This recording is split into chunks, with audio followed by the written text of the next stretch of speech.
আফগানিস্তানের মাটিতে আবারও জমে উঠেছে নতুন শক্তির খেলা। রাশিয়া, যে দেশ একসময় নিজেই আফগান যুদ্ধে জড়িয়ে পড়েছিল, এবার সে দেশেই তালেবান প্রতিনিধি দলকে লাল গালিচায় স্বাগত জানানো হয়েছে। আর এর মধ্যেই রাশিয়া আমেরিকাকে দিল কঠোর হুঁশিয়ারি। রাশিয়া বলছে, আফগানিস্তানে কোনো বিদেশি সেনা থাকলে তা রাশিয়ার জন্য সরাসরি হুমকি। এই এক ঘোষণায় যেন বদলে গেল গোটা অঞ্চলের কূটনৈতিক ভারসাম্য। রাশিয়ার রাজধানী মস্কোতে অনুষ্ঠিত আফগানিস্তান বিষয়ক আন্তর্জাতিক সম্মেলনে অংশ নেয় তালেবান সরকারের উচ্চ পর্যায়ের প্রতিনিধি দল। সেখানে রাশিয়া স্পষ্ট ভাষায় জানায়, যে কোনো অজুহাতে আফগানিস্তান বা তার প্রতিবেশী রাষ্ট্রের মাটিতে তৃতীয় কোনো দেশের সামরিক অবকাঠামো স্থাপন সম্পূর্ণরূপে অগ্রহণযোগ্য। এই ঘোষণা ছিল শুধু কূটনৈতিক বার্তা নয়, বরং এক কৌশলগত সতর্কতা, যা মূলত যুক্তরাষ্ট্রের উদ্দেশ্যেই ছোড়া।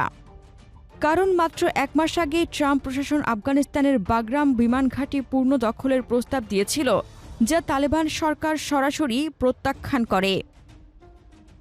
বাগরাম ছিল আফগানিস্তানের যুক্তরাষ্ট্রের সবচেয়ে বড় ও গুরুত্বপূর্ণ সামরিক ঘাঁটি। এখান থেকেই 2 দশক ধরে পরিচালিত হতো ড্রোন হামলা, গোয়েন্দা অভিযান ও বিমান অভিযান। তালেবানদের কাছে এই ঘাঁটি ছিল দখলদার শক্তির প্রতীক। 2021 সালে মার্কিন সেনারা রাতারাতি ঘাঁটি ছেড়ে গেলে সেটি পুরোপুরি তালেবানদের নিয়ন্ত্রণে নিয়ে আসে।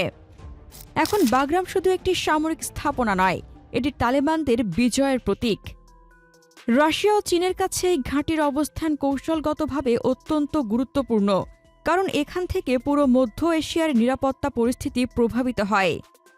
তাই যুক্তরাষ্ট্র যদি আবার বাগরাম ঘাঁটিতে ফিরে আসে, রাশিয়া সেটাকে সরাসরি নতুন হুমকি হিসেবে দেখছে। রাশিয়া স্পষ্টভাবে জানিয়েছে, আফগান মাটিতে আর কোনো বিদেশি সেনা নয়। রাশিয়া জানে, আফগানিস্তানের ইতিহাসে যতবার বিদেশি সেনা প্রবেশ করেছে, ফলাফল হয়েছে ধ্বংস আর অস্থিতিশীলতা। সোভিয়েত ইউনিয়নেও 1979 থেকে 1989 পর্যন্ত সেখানে যুদ্ধ করে শেষ পর্যন্ত ব্যর্থ হয়েছিল। এখন সে ইতিহাস থেকে রাশিয়ার শিক্ষা নিয়ে বলছে, এই অঞ্চলকে আর কোনো বাইরের শক্তি যেন ব্যবহার করতে না পারে। রাশিয়া এখন শুধু কূটনৈতিকভাবে নয়, সামরিকভাবেও আফগানিস্তানকে সহায়তা দিচ্ছে। মস্কো তালেবান সরকারের সঙ্গে গোয়েন্দা তথ্য বিনিময়, সীমান্ত নিরাপত্তা সহযোগিতা এবং সন্ত্রাস বিরোধী প্রশিক্ষণ কার্যক্রম শুরু করেছে। মধ্য এশিয়ার সীমান্তে রুশ সেনারা যৌথ মহড়ায় অংশ নিচ্ছে, যাতে আফগান সীমান্তের স্থিতিশীলতা বজায় থাকে।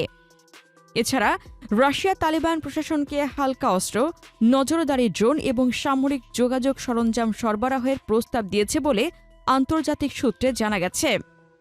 রাশিয়ার লক্ষ্য স্পষ্ট, আফগানিস্তানকে পশ্চিমা প্রভাব থেকে দূরে রেখে আঞ্চলিক নিরাপত্তা বলয়ের অংশে পরিণত করা। 2021 সালে ক্ষমতা নেওয়ার পর থেকেই তালেবান আন্তর্জাতিক স্বীকৃতি পাওয়ার চেষ্টা চালিয়ে যাচ্ছে।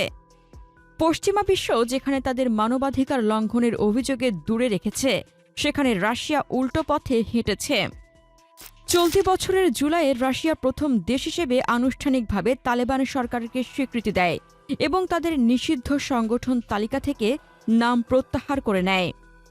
এই সিদ্ধান্ত শুধু প্রতীকী নয়, এটি মধ্য এশিয়ার রাশিয়ার নতুন ভূরাজনৈতিক কৌশলের অংশ। রাশিয়া এখন আফগানিস্তানের সঙ্গে অর্থনৈতিক সম্পর্ক, সন্ত্রাস বিরোধী সহযোগিতা এবং মাদক বিরোধী কর্মকাণ্ডে অংশীদারিত্ব বাড়াতে চায়। মস্কো বলছে, পশ্চিমা দেশগুলোর শত্রুতাপূর্ণ নীতি গ্রহণ করেছে এবং কাবুলের সম্পদ জব্দ করে রেখেছে।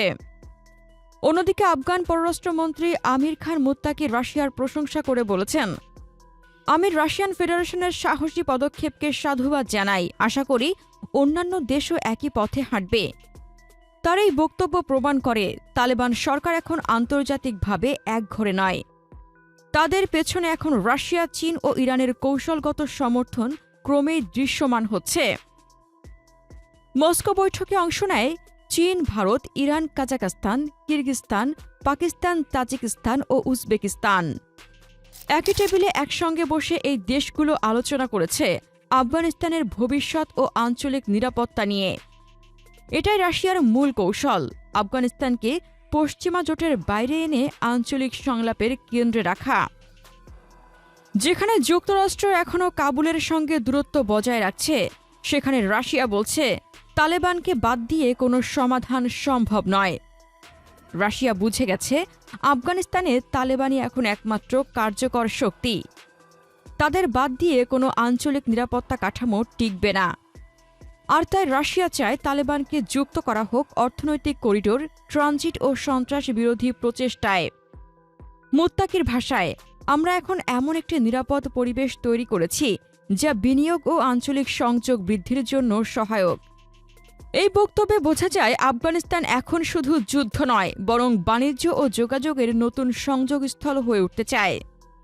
তালেবান প্রতিনিধি দলের এই মস্কো সফর কেবল কূটনৈতিক নয়, এটি এক নতুন শক্তির সমীকরণ। রাশিয়া এখন মধ্য ও দক্ষিণ এশিয়ায় নিজের প্রভাব বলয় পুনর্গঠন করছে, আর আফগানিস্তান সেই বলয়ের কেন্দ্রবিন্দুতে পরিণত হচ্ছে। অন্যদিকে তালেবানও জানে আন্তর্জাতিক স্বীকৃতির লড়াইয়ে রাশিয়া ও চীনের সমর্থনই তাদের সবচেয়ে বড় আশ্রয়। একসময় আফগানিস্তান ছিল রাশিয়ার যুদ্ধক্ষেত্র, আজ সেটাই রূপ নিয়েছে কূটনৈতিক মঞ্চে। ইতিহাস যেন ঘুরে এসেছে এক পূর্ণবৃত্তে, কিন্তু এবার যুদ্ধ নয়, বরং প্রভাব ও প্রভাবিত করার খেলায়। রাশিয়া ও তালেবানের এই ঘনিষ্ঠতা শুধু আফগানিস্তানের নয়, পুরো এশিয়ার শক্তির ভারসাম্য বদলে দিতে পারে। প্রশ্ন এখন একটাই, এই নতুন মৈত্রী কি স্থায়ী জোটে রূপ নেবে, নাকি আবারও শুরু হবে এক নতুন অধ্যায়ের অস্থিরতা?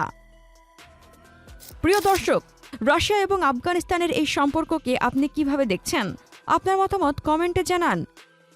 আফগানিস্তানের সামরিক শক্তি নিয়ে আরও জানতে আমাদের চ্যানেলটির ভিডিও ট্যাব থেকে ঘুরে আসুন। এই ভিডিওটি ভালো লাগলে লাইক বাটনে ক্লিক করুন। ভিডিওটি আপনার বন্ধুদের সাথে শেয়ার করে তাদেরকেও ভিডিওটি দেখার সুযোগ করে দিন। ধন্যবাদ।